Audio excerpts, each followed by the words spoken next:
Hey everybody, Jay Super Awesome here. I'd like to welcome you to episode number 15, the final episode of my horror movie spotlight. In this episode, we'll be taking a look at 10 slasher films from the 1980s. This should be fun, so let's get started. Okay, up first is The Burning. Gather around the campfire to die. A group of summer camp pranksters get the scare of their lives when they target the camp's creepy caretaker, and he takes bloody revenge. After a cruel joke goes awry, severely burning him and subjecting him to 5 years of intensive, unsuccessful skin graft treatments, Cropsey is back at camp, and now ready to wreak havoc on those who scarred him. With his hedge clippers in hand, he terrorizes the camp and systematically mutilates each victim. Can a few courageous campers save themselves and destroy this demented madman before he kills them all? Next up is Pieces. It's exactly what you think it is. This bloody slasher film concerns a chainsaw-wielding madman who is roaming a college campus in search of human parts for a grisly jigsaw puzzle. Stars Christopher George as a police lieutenant and Linda Day George as a police woman who goes undercover as a tennis instructor. Cult horror audiences will love this film that includes plenty of gore, unintentional humor, and, of course, lots of gratuitous nudity. Not for the faint of heart, not to be watched on a full stomach. Next up is Night School, a lesson in terror.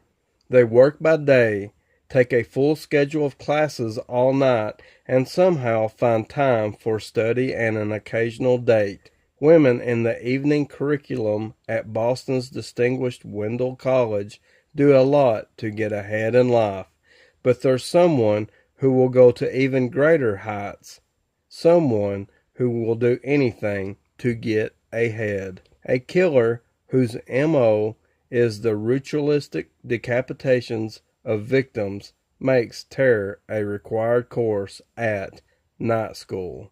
Starring Rachel Ward in her screen debut, Leonard Mann plays the homicide lieutenant assigned to the puzzling case. He has hunches, no clues, suspects, not evidence, and a rising body count.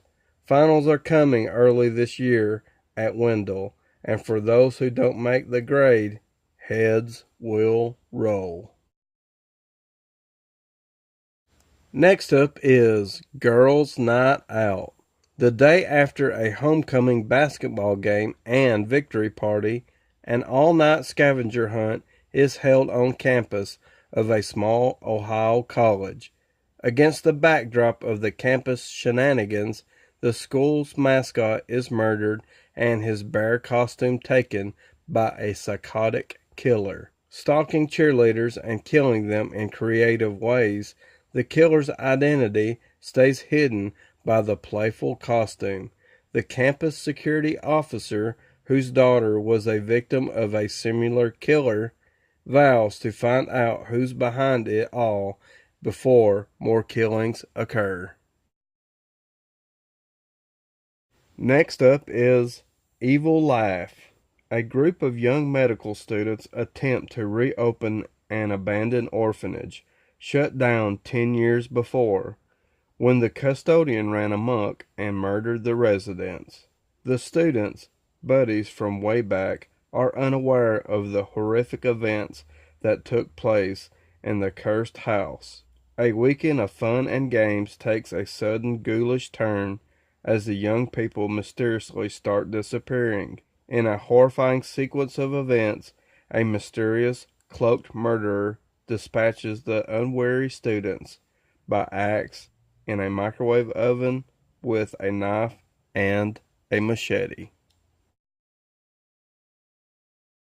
Next up is April Fool's Day.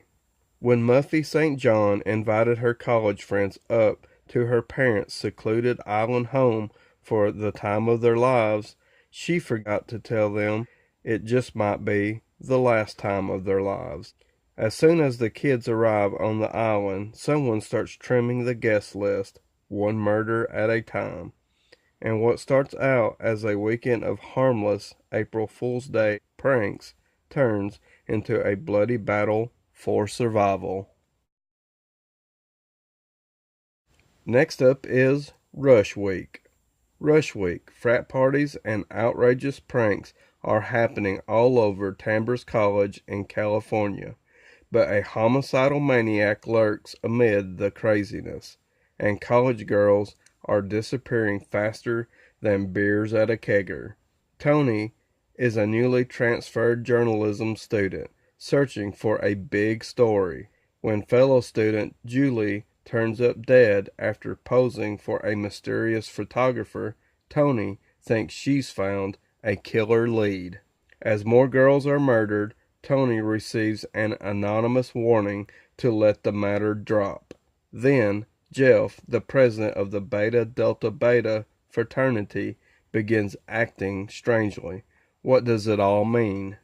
In a shocking finale, Tony discovers the killer and gets her story, a much bigger story than she could have ever imagined. Hang on to your pledge pen and don't close your eyes. It's Rush Week.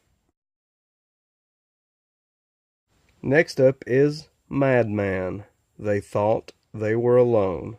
On the last night of summer camp, the story is told of Madman Mars, a berserk local farmer who butchered his entire family before disappearing into the woods forever. You must not say his name above a whisper, the legend says, because if he hears you, he will come for you. But when a cocky young teen ridicules the tale and calls the madman's name out loud, the maniacal evil is unleashed. Summer may be over, but the ferocious bloodshed has just begun. Next up is Maniac. I warned you not to go out tonight. Frank Zito is a deeply disturbed man, haunted by the traumas of unspeakable childhood abuse, and when these horrific memories begin to scream inside his mind, Frank prowls the seedy streets of New York City to stalk and slaughter innocent young women. Now, Frank has begun a relationship with a beautiful photographer, yet his vile compulsions remain. These are the atrocities of a human monster. This is the story of Maniac. Last up is Final Exam. Some may pass the test. God help the rest. At Lanier College, the semester is almost over. Exam week is coming to a close when some upperclassmen play a prank by staging a phony terrorist attack. But the next excitement in the school won't be a prank. It's something a lot more final than an exam. Students are falling prey to a knife-wielding maniac, hell-bent on making sure that school is out forever. Okay, so there you have it, a look at 10 slasher films from the 1980s. I hope you have enjoyed my horror movie spotlight series. I may eventually come back again to do a season 2, but right now I'm just looking forward to taking a break from this series. Be sure to like, subscribe, comment below, and let me know what you think about this video, or let me know what you think about the series overall. And I would like to thank you all for watching.